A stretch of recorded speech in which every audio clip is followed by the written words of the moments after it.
Ever notice how poor people end up paying more for the same stuff than rich people? It's like getting charged extra for not having money. Think about this. You walk into a store to buy toothpaste. There's a jumbo pack for $10 that'll last 3 months, but you've only got $3 in your pocket.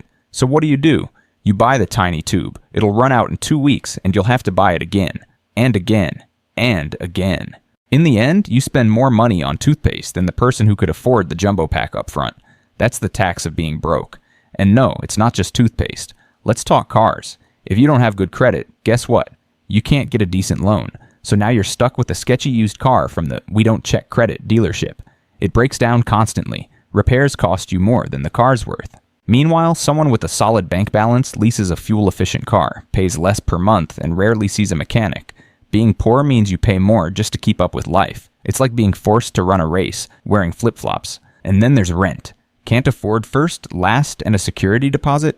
You can't get that nice apartment with the fair rent. So you end up in a rundown place that charges more per square foot than the fancy spot uptown. Why? Because landlords know you have fewer options. They know you're desperate. And payday loans? Let's say you're short on rent.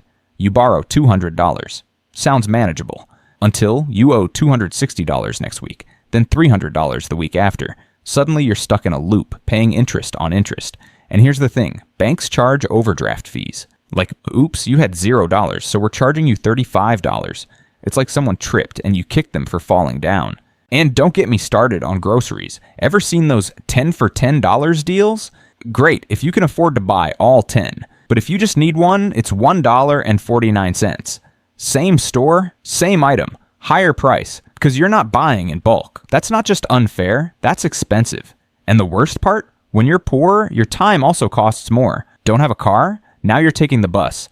That 15-minute drive to work becomes a 90-minute journey involving 2 transfers, a long walk, and praying it doesn't rain. Got kids? Better hope the daycare near the bus stop isn't full or charging extra for early drop-off, because missing your shift could cost you your job.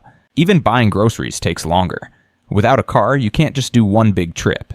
You carry what you can hold, maybe with one of those squeaky-wheeled carts that feel like they were designed by someone who's never used one. So now you're going to the store 3 times a week just to get by. Meanwhile, someone with a car, a Costco membership, and a fridge the size of a smart car stocks up in one go and saves both time and money. Let's not even touch on medical care. No insurance? You skip the doctor. A simple cold turns into something serious, and now you're in the ER, being billed $800 to be told to drink fluids and rest. And dental? Forget it. A sore tooth goes untreated until it's an emergency. Then it's either a $1,000 root canal you can't afford, or the free clinic yanks it out like you're in the Wild West. Even filing taxes costs more. Weird, right? Rich folks have accountants and tax breaks. Broke folks? They're paying a fee at the corner tax place just to get a small refund faster, which gets eaten by fees anyway.